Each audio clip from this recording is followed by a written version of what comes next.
সম্মানিত দর্শক এবং শ্রোতাবৃন্দ, আমি ডক্টর একিউ মাহবুবুল্লাহ যশোরী আপনাদের সকলকে জানাই আসসালামু আলাইকুম ওয়া রাহমাতুল্লাহ। আজ 2024 সাল। ঢাকার অবস্থা এত খারাপ যে খুনি হাসিনা এবং তার পেটুয়া বাহিনী মানুষকে পাখির মতো গুলি করছে, আর সাথে রয়েছে তারাই যারা কিনা তার স্বামীর পক্ষের লোক।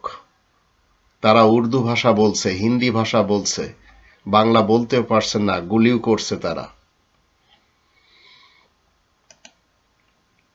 জালেম শাসকের বিরুদ্ধে মাজলুম শিক্ষার্থী এবং জনগণের লড়াই, এ লড়াইয়ে জনগণের এবং ছাত্রদের সাফল্য আসবেই।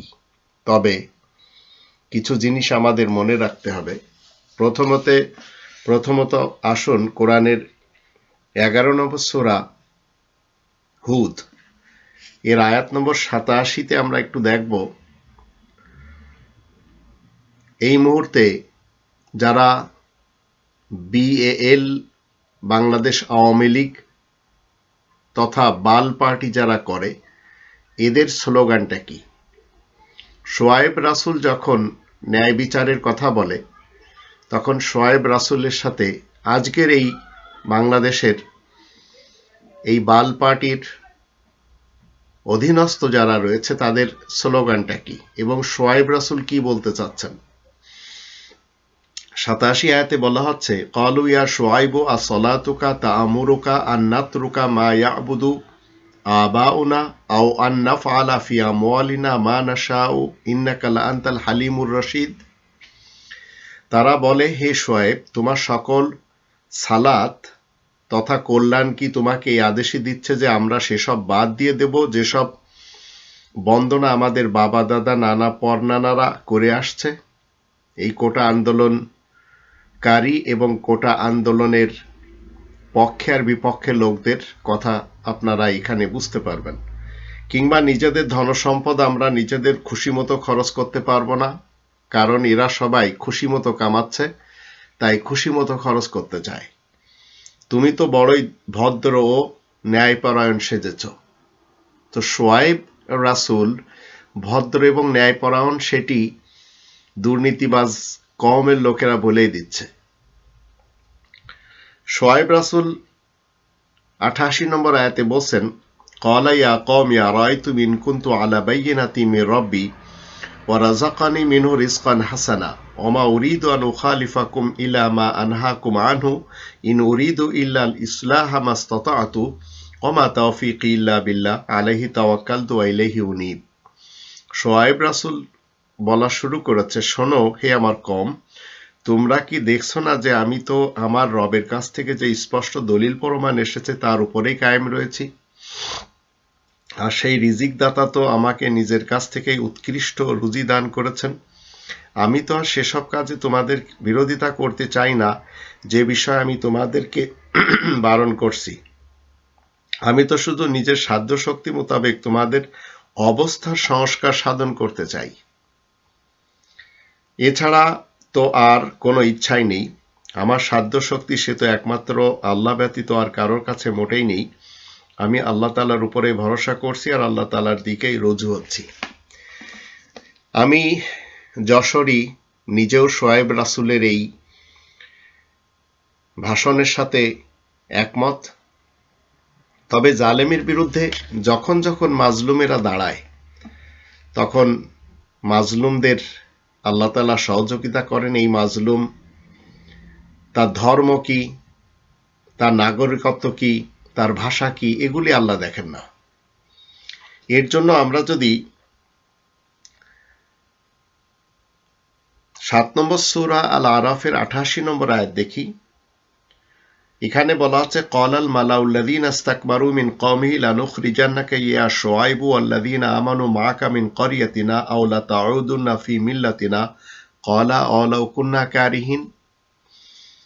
তার সম্প্রদায়ের দাম্ভিক মৌলভী হুজুর এবং যারা অফিসার রয়েছে তারা বলতে লেগে যায়, হে শোয়েব, আমরা তোমাকে আর তোমার সাথে যারা ঈমান এনেছে আমাদের এলাকা থেকে হয় বের করে দিব, নতুবা তোমরা আমাদের ধর্ম পালনের আমাদের যে মতবাদ সেই পালনের অভ্যাসে ফিরে আসবে। শোয়েব বলে, আমরা যদি তাতে বিরক্ত হয়ে থাকি তবুও কি তাই করতে হবে? 89 আয়াতে বলা হচ্ছে, কদ ইফতারাইনা আলাল্লাহি কাযিবান ইন উদনা ফি মিল্লাতিকুম বা'দা ইয নাজ্জানা আল্লাহু মিনহা ওয়া মা ইয়াকুনু লানা আন নাউদা ফিহা ইল্লা ইয়াশা আল্লাহু রাব্বুনা ওয়াসি'a রাব্বুনা কুল্লা শাইইন ইলমা আলাল্লাহি তাওয়াক্কালনা রাব্বানা ইফতাহ বাইনানা ওয়া বাইনা কওমিনা বিল হাক্কি ওয়া আনতা খায়রুল ফাতিহিন। আমরা যদি আল্লাহ তাআলার উপরে মিথ্যা চাপিয়ে তোমাদের ধর্ম পালনের অভ্যাসে ফিরে যাই, আল্লাহ যখন তা থেকে আমাদেরকে মুক্তি দান করেছেন, তারপরেও আমাদের পক্ষে মোটেই শোভা পায় না যে আমরা আবার তাতে ফিরে যাব। তবে আমাদের রব যদি কিছু ইচ্ছা করেন সে কথা আলাদা। আমাদের রব নিজের জ্ঞান শক্তি দিয়ে সবকিছুই যে ঘিরে রেখেছেন, আল্লাহ তাআলার উপরেই তো আমরা ভরসা করছি।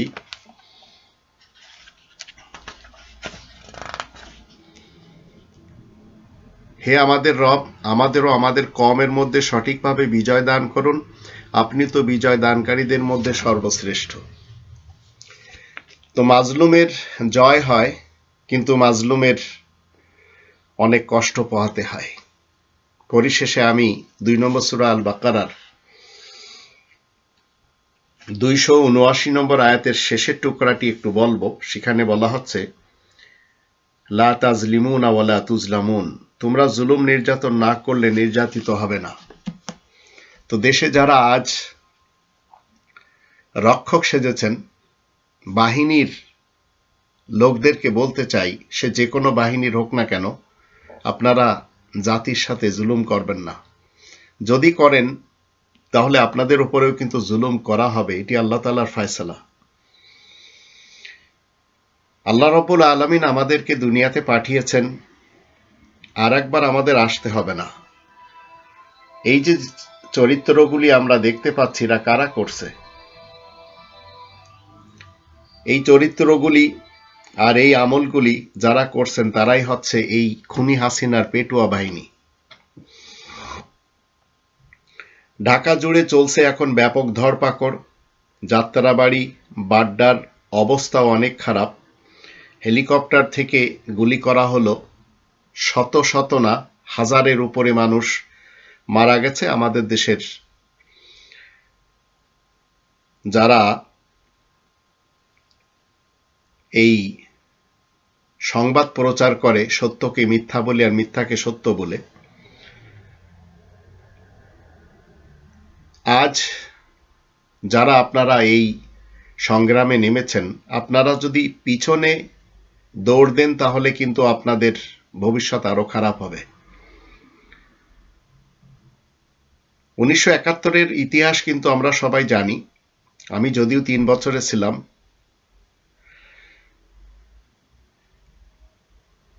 পরিবারের লোকদের কাছে যদি খুশি নিয়ে ফেরত যেতে চান তাহলে জয় অর্জন করতে হবে, এবং এই বিজয়ের সাথে যদি যেতে পারেন তাহলে তো ভালো হবে। আর যদি তা না হয় তাহলে মনে রাখবেন, এক শ্রেণীর লোক যারা পেটুয়া বাহিনী, তারা আপনার ঘরের দরজায় চলে যাবে। কেউ পুলিশ সেজে যাবে, কেউ ক্যাডার সেজে যাবে, আবার কেউ সরকারের লোক হিসেবে যাবে এবং আপনাকে ধরে আনা হবে। তখন আপনি সহ্য করতে পারবেন না যে আপনি বিজয় ছাড়া যে ঘরে চলে গেছেন, যার কারণে আপনি স্বস্তিতে থাকতে পারবেন। এই সংগ্রামের সাফল্য এটা কিন্তু তার একেবারে ঘরের দরজায় এসে কড়া নাড়াচ্ছে। জাস্ট একটু যদি আপনারা ধৈর্য ধরে সংগ্রাম করতে পারেন তাহলে কোনো সমস্যা হবে না আশা করি। এবার আসুন আমরা একটু দেখে নিই এখানে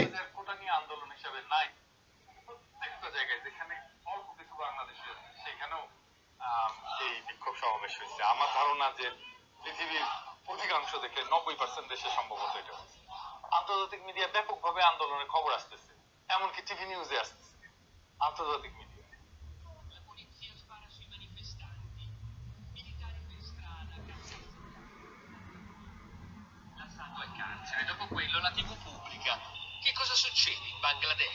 এইটা যে আর কোটা নিয়ে আন্দোলন হিসাবে নাই সেটা আন্তর্জাতিক মিডিয়াতে আসতেছে।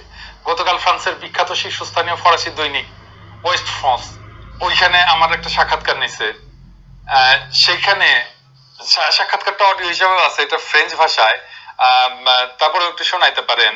এইটা শিরোনাম করছে খুব চমৎকার। তারা বলছে যে বাংলাদেশের চলমান ছাত্র আন্দোলন মূলত প্রধানমন্ত্রী শেখ হাসিনার শাসনামলের ভয়ঙ্কর দমন পীড়নের বিরুদ্ধে মানুষের ক্ষোভের বহিঃপ্রকাশ।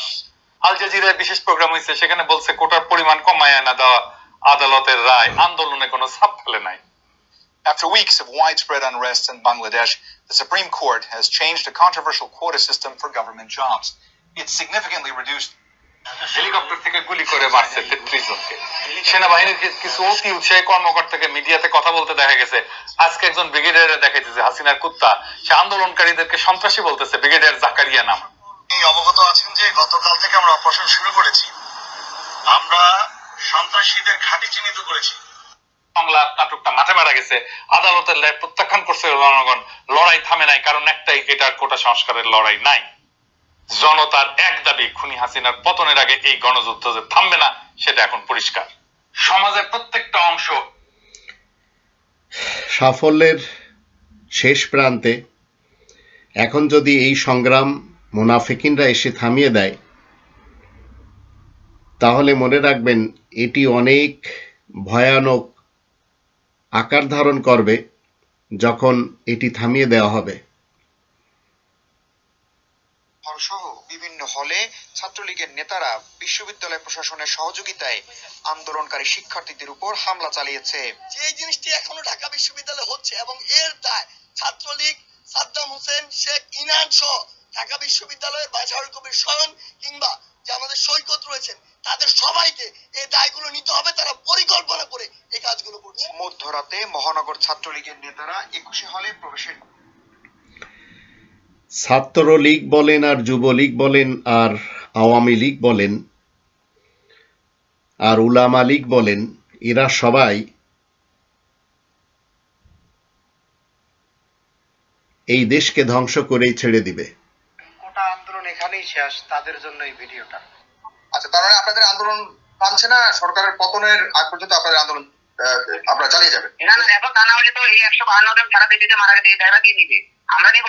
অবশ্যই পুলিশ প্রশাসন এখন সরকারকে অর্থাৎ ড্রাইভার নিয়ে পদত্যাগ করতে হবে। এখন আমাদের এক নম্বর দাবি এটা, কোটা তো পরে, আগে আমার যে এতগুলো প্রাণ গেছে সেটা কি হবে? এটা আলোচনার কোনো সুযোগ নাই। আমরা পথে আসি, আমরা থাকবো। হাইকোর্টের রায়ের পর যারা ভাবছেন কোটা আন্দোলন এখানেই, খুনি হাসিনার পদত্যাগ সবাই চাচ্ছে। খুনি হাসিনা নিজেও যখন নিজের দিকে তাকায় তখন নিজেও কিন্তু এটাই বলে যে আমার আর থাকার দরকার না। এই জাতিকে দুইটি শ্রেণীর লোকদের থেকে নাজাত দিতে পারলে এই জাতি এই দেশকে স্বর্গ বানিয়ে নেবে। একটি হচ্ছে ধর্মজীবী মোল্লা, আর দ্বিতীয় হচ্ছে এই দুর্নীতিবাজ পলিটিশিয়ান, যে কোনো দলের হোক না কেন। সত্য আমি বলে চলি, আমি আমার মতো করে কোরআনের দৃষ্টিতে সত্য বলি। সত্য যদি আপনি আমি না বলি তাহলে সমস্যা হবে। তবে আমি জানি সত্য বললে হয়তো আমাকে অনেকেই ছেড়ে দিবে, আমার পাশ থেকে চলে যাবে। তবুও সত্যের সঙ্গ ছেড়ে দেওয়া যাবে না। সত্য মানুষকে মুক্তি দেয় আর মিথ্যা মানুষকে ধ্বংস করে। আমাদের দেশে এই খুনি হাসিনার পেটুয়া বাহিনী যারা অন্যায় করে চলেছে, অন্যায় করে যারা লজ্জিত হয় না, মনে করবেন তারা আরেকটি অন্যায় করেছে। আপনাকে আমাকে একটু বিচলিত হলে চলবে না যে আপনাকে এবং আমাকে এই পৃথিবীতে আরেকবার আসতে হবে, তেমন কিন্তু না। এই পৃথিবীতে একবারই জীবন আল্লাহ দেন, আর এই জীবন যদি আপনি এমনভাবে গঠন করে নিতে পারেন যে আপনি জালেমের বিরুদ্ধে সংগ্রাম করেছেন। এই ছেলেটির যে ইতিহাস আপনারা দেখে নিচ্ছেন, তার হাত ধরে আবার যারা এইভাবে গুলি খাচ্ছে, এই গুলিগুলি দেখলেই বুঝতে পারছেন আপনারা যে কতটা নরপিচাস হলে ইন্ডিয়ান পেটুয়া বাহিনী, শেখ হাসিনার পোষ্য যে কুকুর রয়েছে, এরা এইভাবে কামড় দিচ্ছে জাতির সুসন্তানদের। আবার কি বলছে তার নাটকটিও একটু শুনে নিন।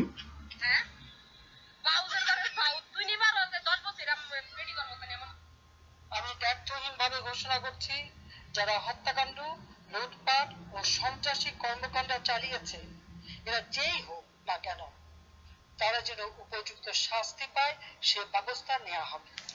এ ব্যবস্থা তোমাকে নিতে হবে না, আল্লাহ তাআলা অলরেডি নিয়ে বসে আছেন। তাই আল্লাহ বলেন, লা তাজলিমুনা ওয়ালা তুজলামুন, তোমরা যদি জুলুম নির্যাতন না করো তাহলে তোমাদের উপরে জুলুম নির্যাতন করা হবে না।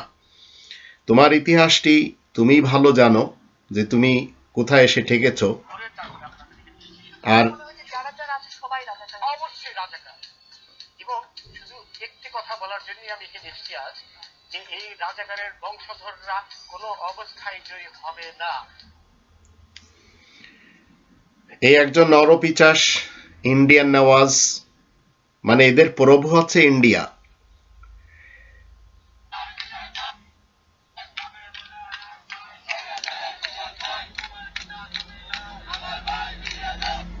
এখন দাবি সকলের একটি, সেই স্লোগানটি এখানে দেওয়া হচ্ছে যে দাবি একটি, খুনি হাসিনার পদত্যাগ চায়। খুনি হাসিনাকে চায় না কেউ, সে নিজেও নিজেকে চায় না।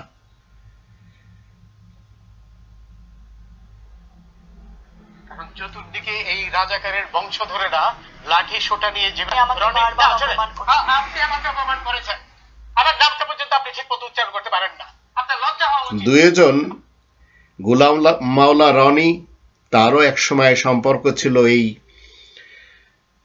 হাসিনার মতাদর্শের সাথে, যদিও এখন সেখান থেকে ডিপার্চার হয়েছেন। শিক্ষার্থীরা কি বলছে আজ? কোটার জন্য জীবন নিলি, বাঁচার জন্য কোটা দিলি, তোর কোটা তুই নে, লাশের ভিতর জীবন দে, নইলে গদি ছাইড়া দে। কতটা নির্মম এই জাতি। বেনাপোল দিয়ে এই গাড়িটি, ভারত থেকে বেনাপোল দিয়ে এসেছে। এই টাইপের কত গাড়ি, আর উপর দিয়ে কত হেলিকপ্টার আর কত ফাইটার বিমান এসেছে আমরা জানি না। নেটওয়ার্ক যখন আসবে তখন দেখবেন বাংলাদেশ কারো বাবা হারিয়েছে, কারো মা হারিয়েছে, কারো বোন হারিয়েছে, কারোর ভাই হারিয়েছে। এক কথায় অনেকেরই খোঁজ পাবেন না, কারণ জালেম সবসময় মাজলুমের উপরে এইভাবে চড়াও করে।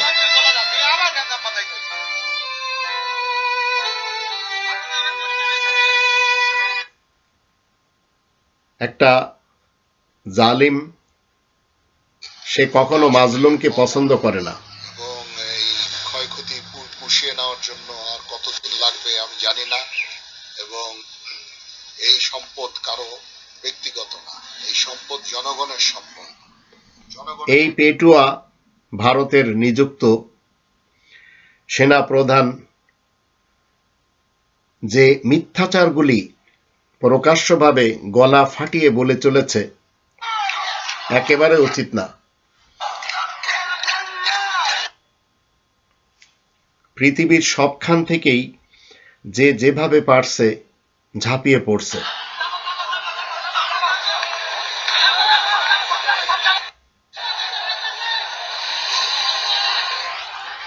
রিকশার চালকদেরকে ধন্যবাদ দেওয়া উচিত, যারা এই মুহূর্তে যারা ক্ষত বিক্ষত শরীর নিয়ে তাদের গাড়িতে বসে যেতে পারছে।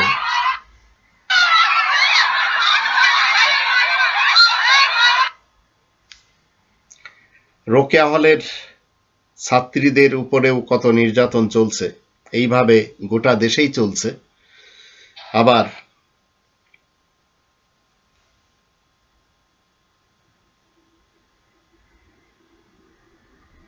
একটি লাশ পড়ে আছে, সেই লাশে কতটা পেটুয়া বাহিনীর ভিতরে ক্ষোভ থাকলে সেই লাশকেও গুলি করছে। ইটালি থেকে, গ্রিস থেকে, ইউরোপের প্রায় দেশগুলি থেকে এবং দুনিয়ার কোনায় কোনা থেকে একই কাজই হচ্ছে যে খুনি হাসিনাকে পৃথিবী চায় না।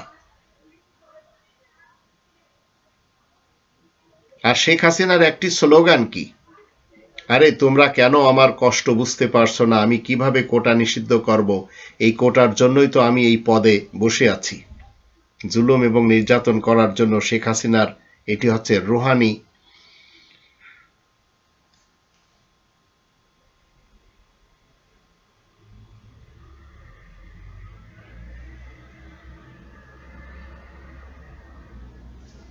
বোনেরা বোরকা পরে আছে, তাদেরকেও ছাড় দিচ্ছে না এই পেটুয়া বাহিনী। আবার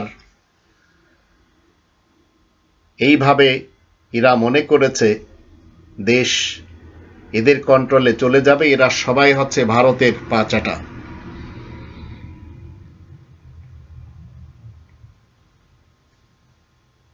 একসাথে বসতে পারছি না, একসাথে আমরা যোগাযোগ করতে পারছি না, ফলে আমাদের সিদ্ধান্ত নিতেও আমাদের সমন্বয়হীনতা দেখা যাচ্ছে।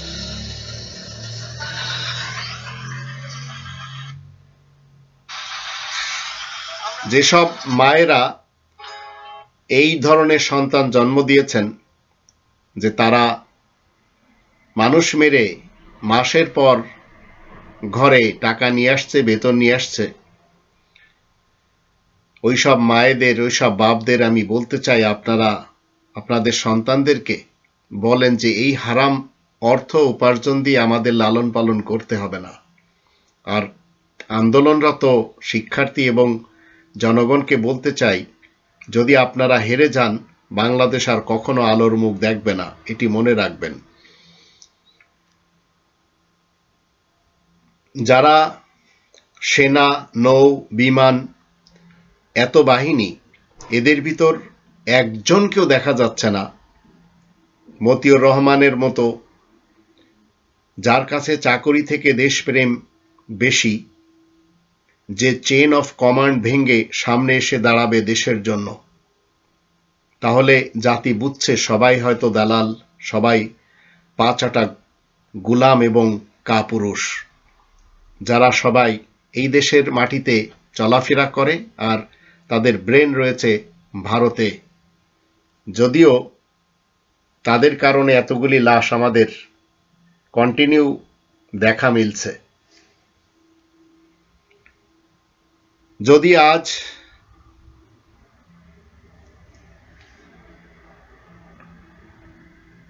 এই পুলিশ এবং অন্যান্য যারা দেশ রক্ষক নামে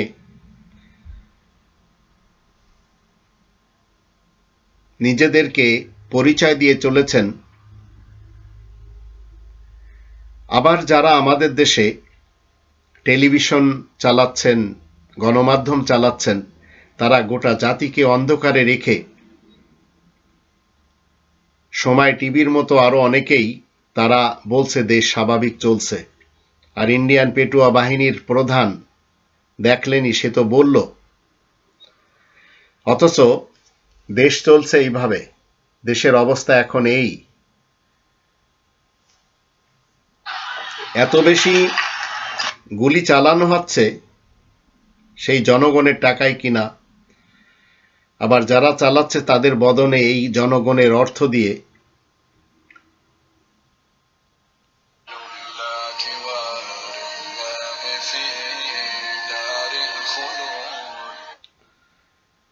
এই ছেলেটা মরার সময় সে সাক্ষ্য দিচ্ছে যে আল্লাহ ছাড়া আর কারোর হুকুম আমি মানি না। আজকে চলে যেতাম, কিন্তু যেহেতু আজকে সম্ভব না, কালকে রিলিজ করে দিলে, কালকে যদি আন্দোলন হয়, কালকে আমি আবার যাব, কারণ যে দাবির জন্য মার খেয়েছি সেই দাবি তো আমি ছাড়বো না। আমার আব্বু আমাকে বারবার বলছে যে এই সব ছোটখাটো বিষয় হইতেই থাকে, এগুলো কোনো বিষয় না। আমরা এই বোনটাকে সবাই স্যালুট দিচ্ছে, আঘাত লাগার পরেও সংগ্রামের সাথে জুড়ে আছে। এই সংগ্রামে যারা ছাত্রদের পক্ষে অবস্থান নিবে এরাই প্রকৃতপক্ষে আগামী দিনের মুক্তিযোদ্ধা। তবে যারা বিরোধিতা করবে পেটুয়া বাহিনীর মতো ছাত্রলীগ, যুবলীগ এবং বাল পার্টির যারা BAL মানে বাল, এটা একটা গালি, বাংলাদেশ আওয়ামী লীগ, এই পার্টির সাথে যারা জড়িত মনে রাখবেন এরাই হচ্ছে আগামী দিনের জন্য রাজাকার।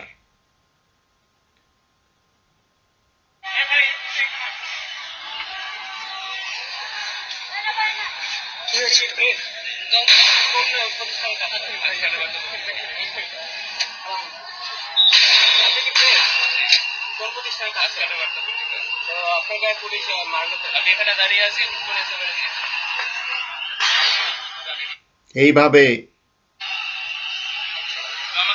নির্যাতিত হতে হচ্ছে।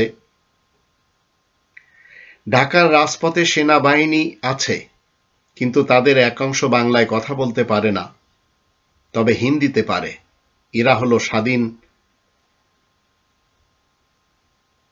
দেশের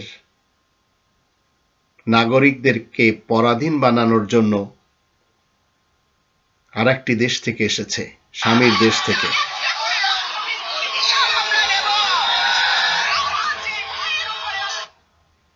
এইভাবে যদি গুলি খেতে হয় এই পৃথিবীতে এসে, নিজের ক্ষমতা টিকিয়ে রাখতে যে হাজার হাজার মানুষের, এমনকি মেধাবীদের, শিক্ষার্থীদের বুকে গুলি চালাতে পারে, তার হাতে জাতি কখনো নিরাপদ থাকতেই পারে না। তাই আল্লাহ রাব্বুল আলামিন আবার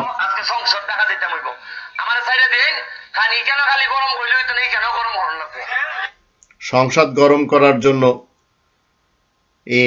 নিয়োজিত ভারতের রয়ের একটি ভয়ানক এজেন্ট হিসেবে কাজ করে, যেমন পলক, যেমন আরো অন্যান্যরা, ওবায়দুল কাদের বলেন বা এই পেটুয়া বাহিনীর দালালদের বলেন, এরা দেখুন কিভাবে গুলি চালাচ্ছে।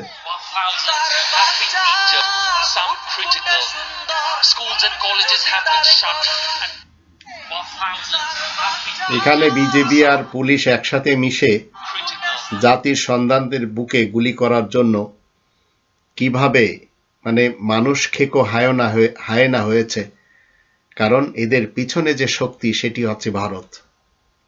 ডিবিসি নিউজের ক্যামেরায় ধরা পড়লো সাব রেজিস্ট্রার অফিসের ডয়ারে কাড়ি কাড়ি ঘুষের টাকা। সেই গভর্নমেন্ট ফিস্টের আপনার টাকাটা গুনেন আর এই ফিশের বাংলাদেশের সব জায়গায় এখন ঘুষ ছাড়া কিছুই হয় না, আর এরা কখনো ইচ্ছা করবে না এই সন্তানদের সাথে দিতে। তবে এমন মায়েদেরও আমরা সাহস দেখি যাদের প্রশংসা না করে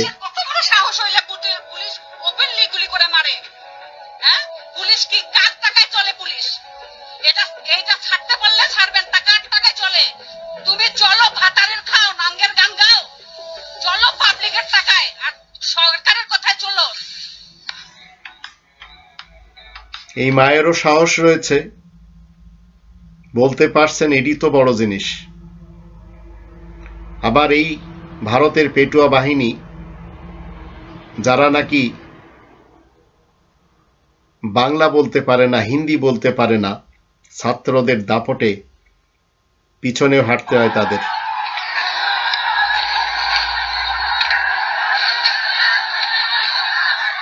এই সংগ্রাম যদি থামিয়ে দেওয়া হয়, এদের ভিতরে এক শ্রেণীর অর্থলোভী মুনাফিক, যাদের কারণে এই যে নেট বন্ধ করে দিছে, আপনারা কি জানেন না? এই যে আপনাদের অফিসগুলা, এই যে আপনারা নেটগুলো শেয়ার করেন না, স্টুডেন্টদের সাথে নেটগুলো শেয়ার করেন আপনারা। এই যে এত ভালো বড় বড় অফিস, আপনাদের অফিসে কি ওয়াইফাই কানেকশন নাই? ওয়াইফাই পাসওয়ার্ড গুলি দিয়ে দেন, স্টুডেন্টদেরকে দিয়ে দেন। সারা বাংলাদেশের নেট অফ করে রাখছে শয়তানের বাচ্চারা। এই নেটগুলো দিয়ে দেন, নেট শেয়ার করেন সবার। যে দেশে পলকের মতো একজন অসভ্য বাঙালি থাকতে পারে, সেখানে কি অবস্থা হবে। ভিনদেশ থেকে কেউ যোগাযোগ করতে পারছে না।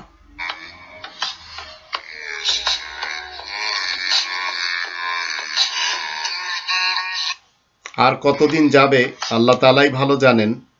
তবে এদের মৃত্যুতে মানুষ মিষ্টি বিতরণ করে। চাইলাম অধিকার, হয়ে গেলাম রাজাকার। ছাত্রলীগ, কুত্তালীগ, যুবলীগ, পুলিশ লীগ সব চুরে মিল্লা আমার সোনার বাংলাটারে খাইতাছে গিল্লা। যে যেভাবে পারছে জালেমের বিরুদ্ধে প্রতিবাদ করেই চলেছে।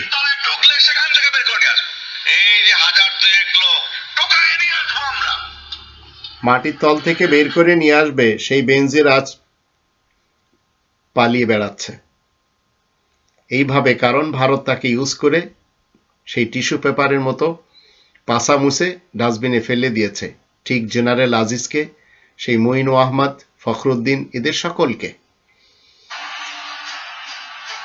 আবার এক শ্রেণীর হুজুরেরা তারা ফতোয়া দিচ্ছেন ছাত্রলীগ এরা মুরতাদ, এদের জানাজা পড়া যাবে না। তো এই ধরনের ফতোয়াও মৌলবী সমাজ দিচ্ছে, অথচ যে মৌলবী দিচ্ছেন সেই মৌলবী কিন্তু শেখ হাসিনাকে কওমি জননী বানিয়েছেন। এটি হাস্যকর। আর আমি সবসময় আপনাদেরকে বলি, দুই শ্রেণীর লোকদের বিরুদ্ধে আমি আল্লাহ তাআলার আয়াত প্রমোট করি, দুর্নীতিবাজ পলিটিশিয়ান এবং ধর্মজীবী মোল্লা, এরা সবাই এক জিনিস। তাই আপনারা যারা আন্দোলনে রয়েছেন, যদি হেরে যান মনে রাখবেন বাংলাদেশ কখনো আর আলোর মুখ দেখবে না। বিক্রি হয়ে যাওয়া দেশের প্রতিটি টিভি চ্যানেল কোটা আন্দোলনকারীদের বিরুদ্ধে রয়েছে।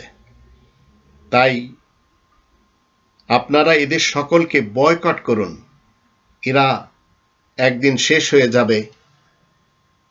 একসময় বলেছিল খেলা হবে, আজ হসপিটালের বেডে শুয়ে আছে। উনি আবার তাহাজ্জুদ পড়ার দাবিদার, নামাজ পড়ার দাবিদার। আবার ইনি কি বলছেন,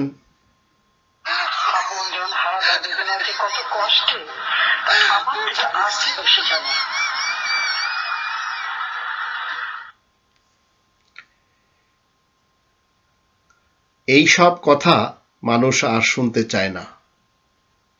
বাংলাদেশের মানুষ বুঝে গেছে বাপের খুনিকে।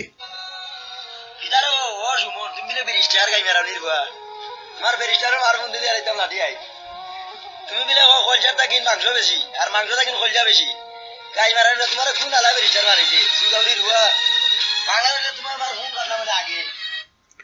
এইভাবে এই ভারতের দালালের এলাকার লোকেরা তার বিরুদ্ধে লেগে আছে। এই দেশ আমার দেশ, আমার দেশের, আমার নিজের দেশ, আমার বাবা এই দেশ স্বাধীন। খুনি হাসিনা বলছে এই দেশ আমার এবং আমার বাবার দেশ, আমার বাবা স্বাধীন করেছে। এর উত্তর অবশ্য জনগণ দিয়ে থাকে। এখানে দেখেন ভারতীয় কিভাবে বসে আছে সেনা প্রধানের সামনে।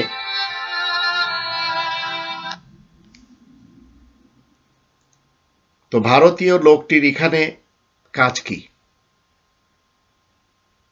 কারণ তাদেরই বসানো এই পেটুয়া বাহিনী।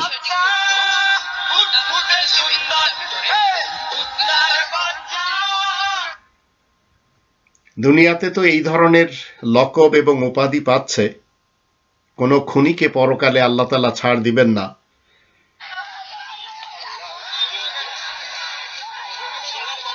সাকিব পারে পাইয়া মানুষ এখন কি করতেছে দেখছেন, দালালের বাচ্চাগুলো।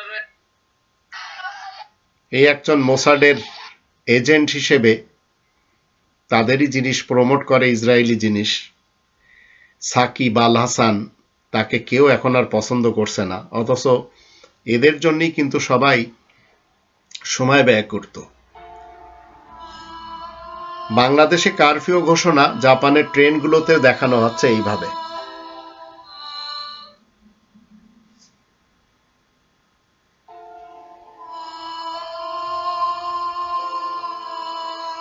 কতটা উন্নত দেশ এবং কতটা তারা আমাদের পাশে রয়েছে এই মুহূর্তে, যে তাদের টেলিভিশনগুলিতে আমাদের দেশের কারফিউ, একজন যাত্রী 50 লাখ টাকার বিসিএস পাশের প্যাকেজে অনেকেই এখন বিসিএস ক্যাডার। পিএসসির প্রশ্ন ফাঁসে জড়িত চক্রের গুরু ছিলেন আবেদ আলী। তার নেতৃত্বে থাকতো একটি গ্রুপ, তারা জোগাড় করে দিত বিসিএস পাশের প্যাকেজের ক্রেতা।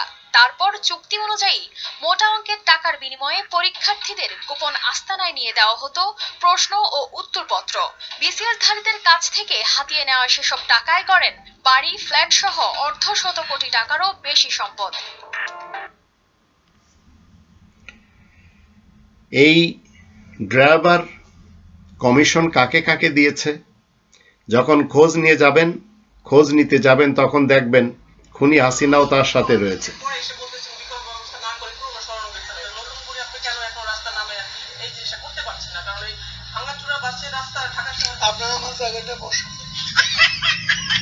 এই ভারতের পেটুয়া বাহিনীর একজন বিশেষ দালাল, সে নিজে কিছু পারছে না, তাই বলছে একটু ভালো প্রশ্ন যদি কেউ করে, উত্তর কি দিচ্ছে, আপনারা আমার জায়গায় বসেন।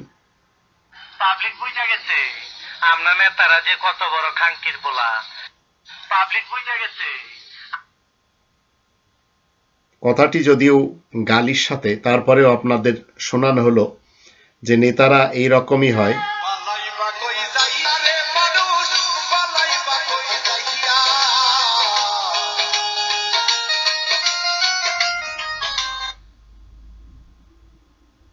এরা সব এপারের, কিন্তু এদের রু ওপারে থাকে।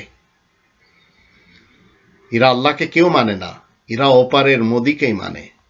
বাবার কুঠাই ছেলে খাবে, আর ছেলের কুঠাই নাতি, নাতির কুঠাই পুতি খাবে। উপাস থাকুক জাতি, বন্ধ থাকুক লেখাপড়া, বন্ধ থাকুক জাতি, আগামীতে দেশ চালাইব মুক্তিযোদ্ধার নাতি। আরে ভাই থামো তোমরা, কথাই আছে না, গরম ভাতে বিলাই বেজার, আর উচিত কথাই বন্ধু বেজার।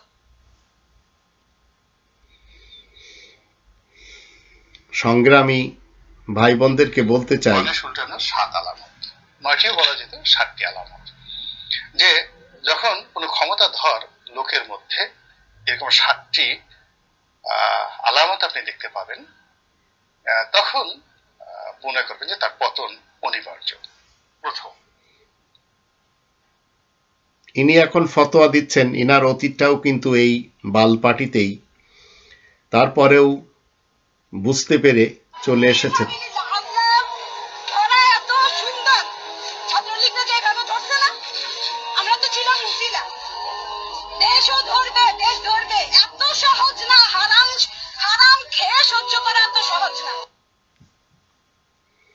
অবশ্যই বোন, আপনার এই কথার সাথে জাতি একমত যে হারাম খেয়ে অন্তত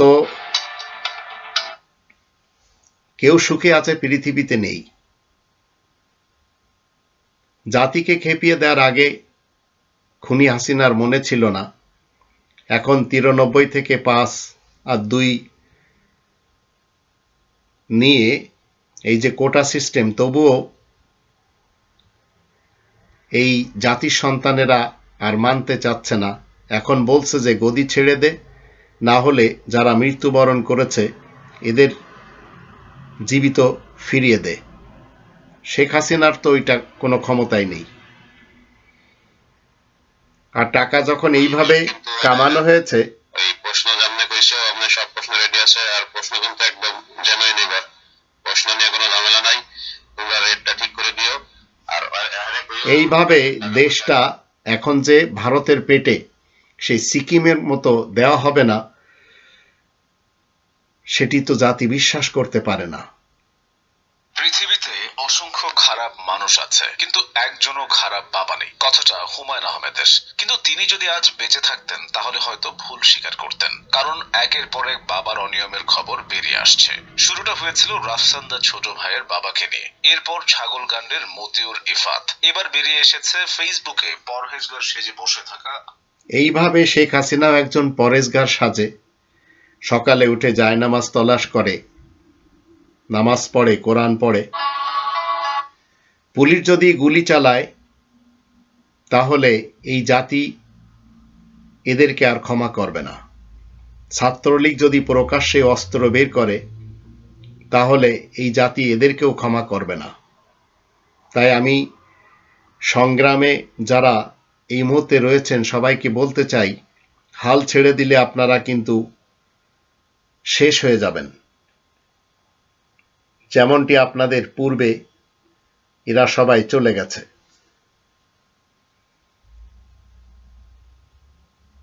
আল্লাহ কি বলছেন 2 নম্বর সূরা আল বাকারার 279 আয়াতের শেষে, লা তাজলিমুনা ওয়া লা তুজলামুন, তোমরা যদি জুলুম না করো তাহলে তোমাদের উপরেও জুলুম করা হবে না। এখন ইনি আবার মুক্তিযোদ্ধা সন্তান নাতিপুতিরা কেউ মেধাবী না, তো রাজাকার বাচ্চারা নাতিপুতি হলো মেধাবী, তাই না? মুক্তিযোদ্ধা সন্তান নাতিপুতিরা কেউ মেধাবী না, তো রাজাকার বাচ্চারা নাতি, এই যে বাচ্চারা আর সাচ্চারা আর এই শব্দগুলিও এই ভারত তাকে শিখিয়েছে। সেই চাকরিটা হয় কিভাবে? মেধাবী ছাত্র যারা মুক্তিযোদ্ধা সন্তান অথবা নারীদের সবার একটি মুখে এই পেটুয়া বাহিনী যারা রয়েছে, এই বাল পার্টিতে যারা কি বলে দিনরাত লাগিয়ে জীবন কাটাচ্ছে, তাদের সবার একই স্লোগান, যদি বলে যে আমাকে চায় না আমি কোনোদিন থাকবো না। এবং এটা ঠিক দীর্ঘদিন হয়ে গেছে। অবশ্যই আমি চাই নতুন নেতৃত্ব আসুক। এখন বিদায় নেওয়ার জন্য আমি প্রস্তুত। যদি বলে যে আমাকে চায় না আমি, কেউ তো চায় না তাকে, তারপরেও এই যে নাটক করে চলেছেন, এই নাটক তো এখন আর কেউ খায় না। পড়লে মানুষ চিনা যায়। আমরা যাদেরকে আইডল মনে করি তারা এখনো মুখে তালা লাগিয়ে রয়েছে, একটা কথা তাদের মুখ থেকে বের হয়নি। অবশ্যই কখনো বেরোবে না, কারণ এরা তো এই দেশটাকে বিজনেসের একটি সেন্টার মনে করে।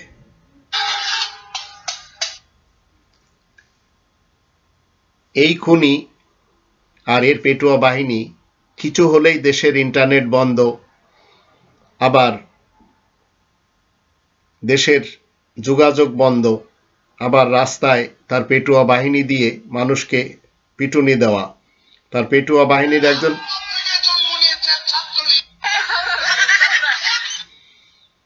সুন্দরভাবে বলে দিয়েছে যে রাজপথ থেকে জন্ম নিয়েছে ছাত্রলীগ, যে ছাত্রলীগকে খুনি হাসিনা নিজেও পছন্দ করে না।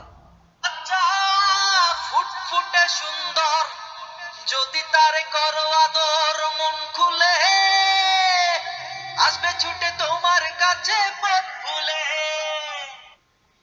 এদের নিয়ে যেসব গান, যেসব কথাবার্তা মানুষেরা প্রচার করে চলেছে, আবার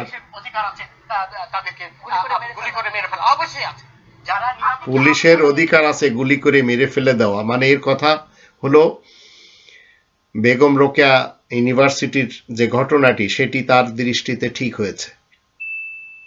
সবচেয়ে কষ্টজনক আমাদের জন্য এখন কি জানেন? আমাদের প্রবাসীদের জন্য। আমরা ফ্যামিলিতে কথা বলতে পারতেছি না, যোগাযোগ করতে পারতেছি না। বাংলাদেশে যে ইন্টারনেটের যে সমস্যাটা, সেটা নাকি 1 মাস থেকে 15 দিন পর্যন্ত থাকবে। এইটা শুনে আমাদের আসলে খুবই খারাপ লাগতেছে। যত দ্রুত সম্ভব আমাদের বাংলাদেশে এই কাজগুলো সফল হোক, আমরা সেই দোয়াটাই করি আল্লাহ তাআলার কাছে। এই পলক পাঁচাটা একজন পশু, ভারতের পালিত, কোটি কোটি মানুষের বাবার, মায়ের, ভাই বোন, আত্মীয় স্বজনের সাথে যোগাযোগ ছিন্ন করে দিয়েছে, আবার নির্লজ্জভাবে হেসেই চলেছে। কারণ সে হচ্ছে যারা মৃত্যুবরণ করেছে তাদের আত্মার মাগফিরাত কামনা করছি। পরিবারের সদস্যদের প্রতি গভীর সমবেদনা জানাচ্ছি। আমি প্রতিটি হত্যাকাণ্ডের যেদিন সমবেদনা জানাচ্ছে, তারপরে আরো হাজার হাজার মানুষ তারই অর্ডারে এবং তার স্বামীর দেশ থেকে এসে মেরে চলে গেল।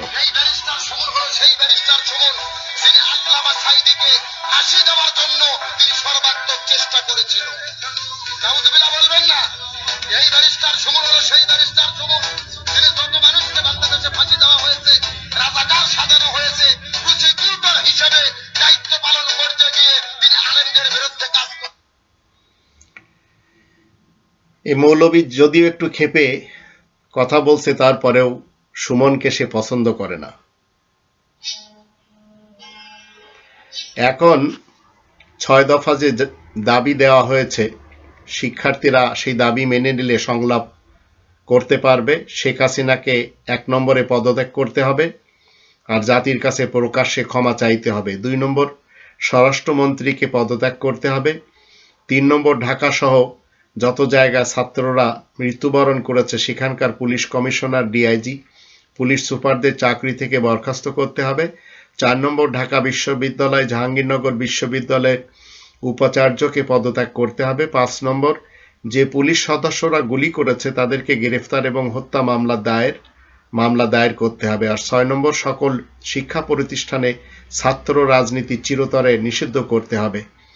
তো এটি যদি এখন মানা হয় তাহলে ছাত্ররা হয়তো ঘরে ফিরবে, আর এটি আমরা সবাই চাই। ন্যায়ের পক্ষে দাঁড়াবা, গুরুজনকে মেনো, সৎ পথে থেকো, শৃঙ্খলা রেখো, তাহলে জীবনে মানুষ হতে পারবা। একথা তোমাদের ভুললে চলবে না।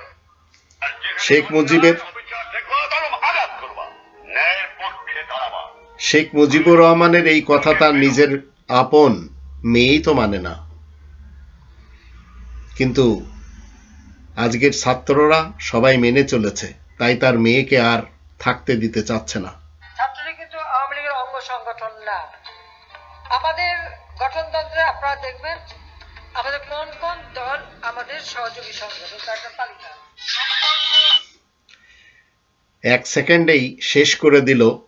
কারণ স্থানকাল পাত্র বেঁধে এই মহিলাটি, এই খুনি হাসিনা কথা বলতে জানে, কারণ তার কথাগুলি সব শিখতে হয় ভারতের কাছ থেকে। পরীক্ষার হলগুলোতে রীতিমতো এক্সাম সেন্টার বানিয়ে ছাত্রদলের ক্যাডাররা পরীক্ষা দিয়েছে। বাংলাদেশ ছাত্র সমাজকে ছাত্র দলের ক্যাডার হওয়া মানে বিসিএস ক্যাডার। ক্যাডার শব্দটা আমরা বিসিএস এর ক্ষেত্রে একভাবে বুঝি, আর হচ্ছিল সন্ত্রাসী যারা করে তাদের ক্ষেত্রে আরেক ভাবে বুঝি। তার মানে আপনারা বিসিএস ক্যাডার না, আপনারা এই ক্যাডার আছেন, মানে মানুষ মারার ক্যাডার আছে।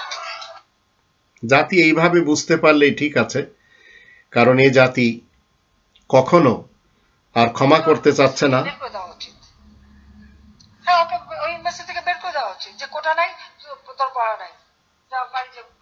কোটা নেই, পড়া নেই, বের করে দেওয়া উচিত। এই ঘৃণার রাজনীতি জাতি এখন আর খেতে চাচ্ছে না। কিছু আছে শত্রু মোকাবেলা করতে হবে, নিজের জীবনের মায়া ত্যাগ করে পরিবার, সংসার বা সবকিছু ছেড়ে দিয়ে পড়েছিল, যার যাহা কিছু আছে তাই নিয়ে বাপের দোহাই দিচ্ছে, কিন্তু বাপ তো একটু আগেই বলে দিল যারা মানুষ খুন করবে এদের সঙ্গ দেওয়া যাবে না। তো হাসিনার এই কথাগুলি, মুখটা তার বাংলাদেশি, কিন্তু কথাগুলি হচ্ছে তার স্বামীর দেশের। আমার পাওয়ার চাই, আমি দেশে উন্নতি করতে চাই, সাফ কথা। কোথায় লাভজনক হবে কোথায় লাভজনক হবে না আমাদের থেকে ওই কিতাব পড়া 2 জন বা বাইরের থেকে একজন এসে তারা জানবে না। তার সাফ কথা, ভারত এটি তো তার মুখ দিয়ে বের করাবে। এরপরেও যদি আপনারা মনে করেন যে বাল পার্টির সাথে দিতে হবে, তো আপনাদের সকলকে আমি বলতে চাই, কখনো কি আপনারা চিন্তা করেছেন মৃত্যুর পর সন্তানও একদিন আপনার কথা ভুলে যায়, স্ত্রীও বিয়ে করে ফেলে, সম্পত্তিও ভাগ হয়ে যায়, তারপরে এমন এক সময় আসে যে আপনার কবরের অস্তিত্বও একদিন খুঁজে পাওয়া যাবে না। তো আপনার সাথে যাবে শুধুমাত্র আপনার আমল। এই আমল যদি আপনি করতে যেয়ে বেআমলি হয়ে যান, তাহলে মনে রাখবেন এই পৃথিবীতে আপনি বিফল হয়ে পরকালে চলে যাচ্ছেন, যেখানে অশান্তি ছাড়া আর কিছুই আপনি পাবেন না। জালেমের বিরুদ্ধে মাজলুমের লড়াই চলছে, আর এই মাজলুম এরা যদি দৃঢ়তার সাথে থাকে, আর এদের ভিতরে মুনাফিকিন চরিত্রে যারা জন্ম নিচ্ছে, এদের পিছনে যদি এরা স্লোগান না দেয়, তাহলে এরা জিতে যাবে, আর খুনি হাসিনা এবং তার পেটুয়া বাহিনী হেরে যাবে। এটি আজকের এই ভিডিও থেকে আপনাদের যে শুরুতে আয়াতগুলি শুনিয়েছিলাম, সেই আয়াতগুলির ফল এবং সেই আয়াতগুলির পক্ষ থেকে সুসংবাদ।